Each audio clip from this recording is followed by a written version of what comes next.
నమస్తే Kapil chits జేహో success మంత్ర కార్యక్రమానికి స్వాగతం. ఈ రోజు మన టాపిక్ లీడర్, నాయకుడు, నాయకత్వ లక్షణాలు. నిజంగా ఒక నాయకుడికి ఉండాల్సిన లక్షణాలు ఏమిటి? ఒక నలుగురి మీద అధికారం చలాయిస్తేనో 10 మంది మీద అజమాయిషీ చేస్తేనో లీడర్ అయిపోతాడా, నాయకుడు అయిపోతాడా? కాదు. మరి నిజంగా నాయకత్వ లక్షణాలు అంటే ఏమిటి, ఎలా ఉండాలి, ఇలాంటి విషయాలు చెప్పడానికి మనతో పాటు ప్రముఖ వ్యక్తిత్వ వికాస నిపుణులు, హిప్నో సైకోథెరపిస్ట్ క్రాంతికారి గారు, అలాగే కొంతమంది స్టూడెంట్స్ ఉన్నారు తమ డౌట్స్ క్లారిఫై చేసుకోవడానికి. Let's enter into the discussion. Krantikari గారు నమస్కారం. అలాగే మీ అందరూ కూడా స్వాగతం చర్చకి. ముందుగా చెప్పండి, లీడర్కి ఉండాల్సిన లక్షణాలు ఏంటి? లీడర్ అనే దాంట్లో లీడ్ అనే పదం తీసుకుందాం. Who lead the group is a leader, who follows the leader is a cadre. Group lead చేసేవాడు నాయకుడు, నాయకుడు వెనకాల జై నేత అనేవాడు cadre. You wanted to be leader or A cadre? Leader.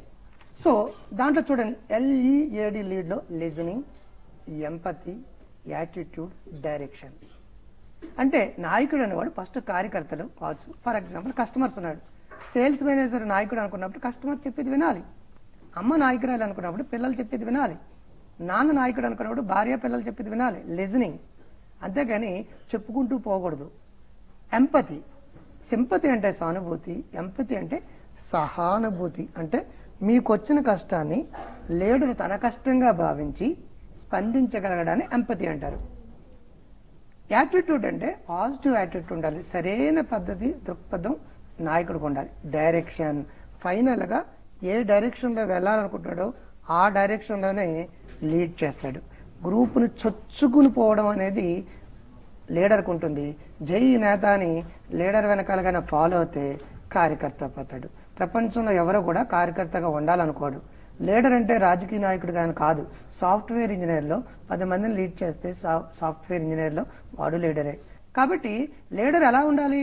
For example leadership లో చాణక్య లీడర్షిప్ అని, కృష్ణ లీడర్షిప్ అని, భీష్మ లీడర్షిప్ అని, వినాయక లీడర్షిప్ అని రకరకాల లీడర్షిప్లు ఉన్నాయి. ఇప్పుడు బేసిక్ గా మనం వినాయకుడు అనేదిలోనే విక్టరీ ఉంది కాబట్టి, నాయకుడు అంటే కూడా లీడర్ కాబట్టి, వినాయకుడికి ఉన్న లక్షణాలు బట్టి లీడర్షిప్ క్వాలిటీస్ ఏంటో బ్రీఫ్ గా చూద్దాం. ఒకటి, నోరు చిన్నది ఉంటుంది, చెవులు చాలా పెద్దవి ఉంటాయి. అంటే చెవులు పెద్దవి అంటే లిజన్ మోర్, టాక్ లెస్ అని. నాయకుడు సందర్భం వస్తే తప్పించి అనవసరంగా వాక్కుంటూ పోడు, కానీ అందరి విషయాలు వినాలి విత్ ఎంపాథికల్లీ. అండ్ ఆల్సో చిన్ని కళ్ళు ఉంటాయి. చిన్ని కళ్ళు అంటే సూక్ష్మ గ్రహణ శక్తి. నాయకుడు చెప్తూనే కాదు, చెప్పకుండా కూడా గ్రహించగలగాలి. అండ్ ఆల్సో పెద్ద తల అంటే సూపర్ కంప్యూటర్, గిగాబైట్ టీబీలో రకరకాల పవర్ఫుల్ కంప్యూటర్లు ఎంతో అంత మెమరీ పవర్. రెండోది, ఒక చేతిలో పన్నీరు బాటిల్ ఉంటుంది, అంటే ఎప్రిషియేషన్. శివస్థుతి అంటే శివుని పొగుడు, విష్ణుస్థుతి అంటే విష్ణు పొగుడు. ఎప్రిషియేషన్. ఎవరైనా మంచి పని చేసినప్పుడు ఈ డిడ్ గుడ్ జాబ్, అభినందన కావాలి, అభినంద కాదు. అది పన్నీర్ జల్లు. అంటే రెండో పక్కన లడ్డూలు ఆర్ ఉండ్రాలు ఆర్ ఎనీథింగ్ స్వీట్స్. అంటే ఎవరైనా ఏదైనా మంచి పని చేసినప్పుడు నువ్వు బాగా చేసేవని ప్రశంసించడమే కాకుండా, ఏదైనా మంచి చేసినట్టు గిఫ్టుల రూపంలో కానీ ప్రెజెంటేషన్ రూపంలో కానీ ఇచ్చినప్పుడు వాళ్ళు నాయకులకి కింద కేడర్ బాగా పనిచేస్తారు. ఆర్ అమ్మ పిల్లలు బాగా పెంచగలుగుతుంది, అద్భుతంగా చేయగలుగుతుంది. అండ్ ఆల్సో పెద్ద పొట్ట, జీర్ణం వాతాపి జీర్ణం అని. నాయకుడు అన్నవాడికి విమర్శలు తప్పవు. క్రిటిసైజ్. చూడండి, క్రిటిసైజ్ ఎంత పెద్దగా ఉందో. ఎంత గొప్ప నాయకుడైతే అన్ని విమర్శలు వస్తాయి. కాబట్టి విమర్శలు వచ్చినప్పుడు బాబోయ్ నేడుతూ కూర్చోకుండా జీర్ణం వాతాపి జీర్ణం అని ఆ రాళ్లు మీ మీద రాళ్లు వేస్తుంటే రాళ్లు తీసుకుని ఇల్లు కట్టుకోమని పాజిటివ్ థింకింగ్ లో చెప్పినట్టుగా క్రిటిసైజ్ చేసినప్పుడు కూల్ గా దాన్ని యాక్సెప్ట్ చేయని. అలాగే చిన్న ఎలుక ఉంటుంది. ఎలుక ఒక చోట కుదురుగా ఉంటుందండి. అది సంచలన మనస్తత్వం. నాయకుడు ఎటువంటి వాడంటే తన కింద పనిచేసే కేడరు ఆర్ అమ్మ, తన పిల్లలు, ఒక బాసు, తన కింద పనిచేసే ఉద్యోగులు, వాళ్ళు కుదురు తక్కువగా ఉన్నప్పటికీ కూడా ఎలుకల చుంచుల వినాయకుడి కింద ఎలా కూర్చుందో అలా కూర్చునేటట్టు చేయగలడమే అద్భుతమైన లీడర్షిప్. చూడండి, కుదురుగా లేని ఎలక ఎలా కూర్చుంది అది. అలాగే ఎప్పుడు ఏ కార్యకర్త కుదురుకుంటాడు, ఉద్యోగులు ఏ ఉద్యోగి కుదురుకుంటాడు, బాసులు వాళ్ళ యొక్క మెంటాలిటీని బట్టి జాగ్రత్తగా మౌల్డ్ చేసి కుదురుగా కూర్చోబెట్టాడు లీడర్షిప్. అండ్ యాజ్ వెల్ ఇంకో మీనింగ్ ఉంది ఎలక్కి. అంటే ఎన్ని అడ్డంకులు ఉన్నా సరే ఎలక ఏం చేస్తుందంటే చిన్న కన్నం ఉంటే సరే వెళ్ళిపోతుంది, లేదా కన్నం లేదా కన్నం పెట్టుకుని వెళ్ళిపోతుంది.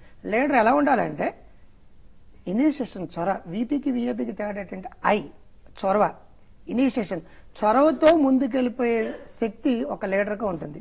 కాబట్టి ఈ క్వాలిటీస్ అనే వినాయకుడు ఉన్నాడు కాబట్టి వినాయకుడిని గానే మనం ఆ క్వాలిటీస్ ని ఎక్వైర్ చేస్తే మనం కూడా వినాయకుడు లాంటి నాయకుడు అయిపోతాం. సో కేడర్ బదులు లీడర్ గా మారిపోతాం. ఇప్పుడు లీడర్ గా ఎదగాలనుకునే వాళ్ళు చాలా మంది అనుకుంటారు, కానీ వాళ్ళ లీడర్ లక్షణాలు ఉన్నాయో లేదో వారికి తెలియదు. అవి ఎప్పుడు గుర్తించాలి, ఎలా గుర్తించాలి? అంటే ఒక విషయం అండి, మనం చేసే పనుల ద్వారా లీడర్షిప్ ఉందో లేదో తెలిసిపోతుంది. నలుగురితో కలవకుండా ఒంటరిగా ఉంటున్నాడంటే లీడర్ అనేవాడు నలుగురితో కలవాలి, కానీ ఒంటరిగా ఉండడం కుదరదు. పర్పస్ఫుల్ ఇంట్రావర్ట్ వేరు. పర్పస్ఫుల్ ఇంట్రావర్ట్ అంటే బయట పనిచేసేటప్పుడు ఎక్స్ట్రావర్ట్ ఉంటాడు, చదువుకునేటప్పుడు రీసెర్చ్ చేసేటప్పుడు ఎవరితో మాట్లాడకుండా కూర్చుంటాడు. అండ్ యాజ్ వెల్ యాజ్ ఆ మాట తీరు, మాట మంత్రం అంటారు, సంభాషణ చాతుర్యం చాలా ఇంపార్టెంట్, డెసిషన్ మేకింగ్ పవర్ చాలా ఇంపార్టెంట్. గోల్ సెట్ చేయడం, తన గోల్ అచీవ్ చేయడమే కాకుండా వినాయకుడికి 2 ప్రధానమైన బలగాలు ఉంటాయి, సిద్ధి, బుద్ధి, టీమ్ బిల్డింగ్. Battalion 1, battalion 2. ఈ బెటాలియన్ ప్రాపర్ గా మెయింటైన్ చేయాలి. టీమ్ బిల్డింగ్, 2 టీములు మేనేజ్ చేయకపోతే ఎనీ ఎండి వేస్ట్, ఆర్ ఈ పిల్లల్ని బాగా మేనేజ్ చేయకపోతే అమ్మ వేస్ట్, నాన్ వేస్ట్. కాబట్టి ఈ బలగాలు మేనేజ్ చేయకుండా తనొక్కడే శక్తి, తనొక్కడే కార్యకర్త అయినప్పుడు వాడు లీడర్ కాదు. లీడర్ అంటే కింద కార్యకర్తలు ఉండాలి, ఆ కార్యకర్తలు కూడా లీడర్ గా మార్చితే మహానాయకుడు వచ్చాడు. సో ఈ క్వాలిటీస్ ని ఎక్వైర్ చేయడం డెసిషన్ మేకింగ్ లో కావచ్చు, కమ్యూనికేషన్ స్కిల్స్ లో కావచ్చు, గోల్ సెట్టింగ్ లో కావచ్చు, ఆర్ ఇంటర్పర్సనల్ రిలేషన్స్ లో కావచ్చు, ఇవన్నీ పర్ఫెక్ట్ గా ఒక వ్యక్తికి ఉంటే ఆ వ్యక్తి లీడర్ అవుతాడు, లేకపోతే జస్ట్ మేనేజర్ అవుతాడు. దర్శక short break in Kapil Chits జై హో సక్సెస్ మంత్ర.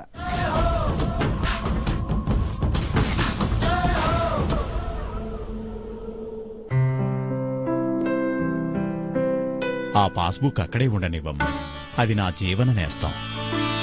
కపిల్ చిట్ ఫండ్స్, మీ కలలకు సాకారం. కలిసి చదువుకున్నాం అంటే we were not like brilliant or something. అసలు మేము క్లాస్ రూమ్ బయట నుంచి ఉండేవాళ్ళం. మీ గర్ల్ ఫ్రెండ్ బోరింగ్ మాటల నుంచి తప్పించుకోవడం ఎలా? First drink, then think. ఉంటుంది సో తను ఏం వేసినా బాగుంటుంది. బాగా ఇంట్రెస్టింగ్ గా ఉందా? ఎప్పుడు పరిచయం చేస్తావో తన్ని? అరే నేను నీకు బోర్ కొట్టిస్తున్నానా? అది remember, first drink, then think. Strike, university of freshology. తీయనైన పుల్లనైన గుర్తులంతో మధురం, మమతల గురుతుల తాజా తాజా కథనం మధురం. Minute Maid Nimbu Fresh. దీనిలో యాడెడ్ ప్రిజర్వేటివ్ లేదు, యాడెడ్ కలరు లేదు. ఉన్న వల్ల మేలైన నిమ్మపళ్ల రసం, తీపి పులుపు కలబోసిన జ్ఞాపకాల మాధుర్యం.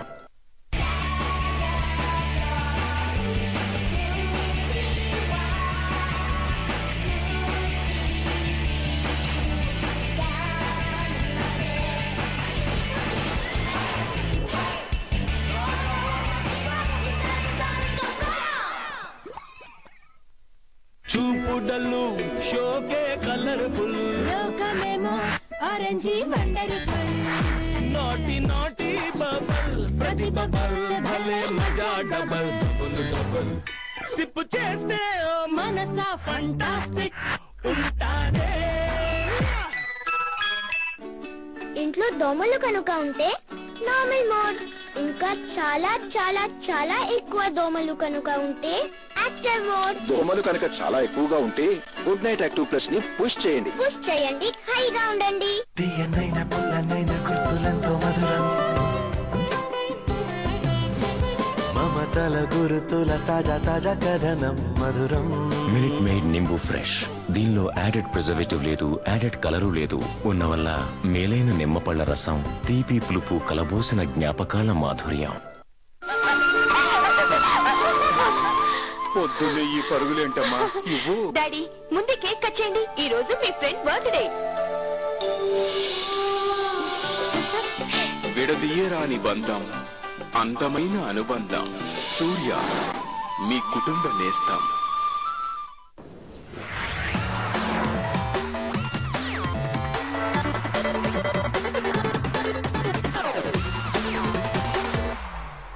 నా థమ్స్అప్ కోసం చాలా చేశాను, మరి మీరేం చేస్తారు?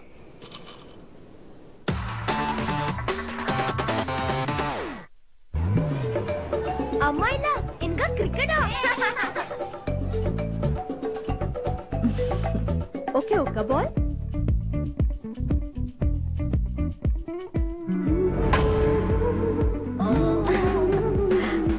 వావ్, మన అండర్ 19 గర్ల్స్ టీమ్ కి కెప్టెన్ దొరికింది. మమ్మీ, మీరు కనబడతారు యవ్వనంగా ఏళ్ల తరబడి. ఒక బాల్ ఆడదామా?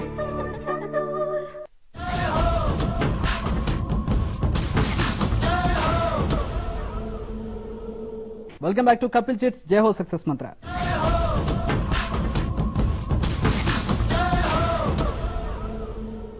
అయితే ఇప్పుడు ఒక లీడర్ కి ఒక టీం ఉంటుంది. అవునండి. ఆ టీమ్ లో ఇంకొక వ్యక్తి కూడా లీడర్ గా ఎదగాలనుకుంటున్నప్పుడు వీరిద్దరి మధ్య సంఘర్షణ మొదలవుతుంది, క్లాష్ వస్తుంది. ఆ క్లాష్ ని ఎలా డీల్ చేయాలి, అక్కడ సానుకూల పరిస్థితులు ఎలా ఏర్పరచాలి? ఒక విషయం అండి, ఎప్పుడు కూడా లీడర్ ఎప్పుడు కూడా తన కింద వాళ్ళని కార్యకర్తలుగానే ఉంచాలి అనుకున్నప్పుడు ఆ లీడర్ కూడా ఎదగడు.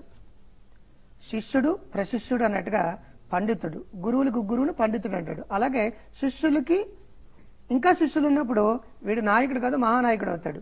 కింద వాళ్ళని ఎదగకుండా ప్రయత్నిస్తున్నాడు అంటే వాడి ఎదుగుదల వాడే బ్రేక్ చేసుకుంటున్నాడని అర్థం. ఒక పనిని ఇంకొకరు చేసేటట్టుగా చేయగలగడమే లీడర్షిప్ క్వాలిటీ యొక్క గొప్పదనం. వాడు చేసుకుంటూ పోవడం కాదు, ఇంట్రెస్టింగ్ డెలిగేటింగ్.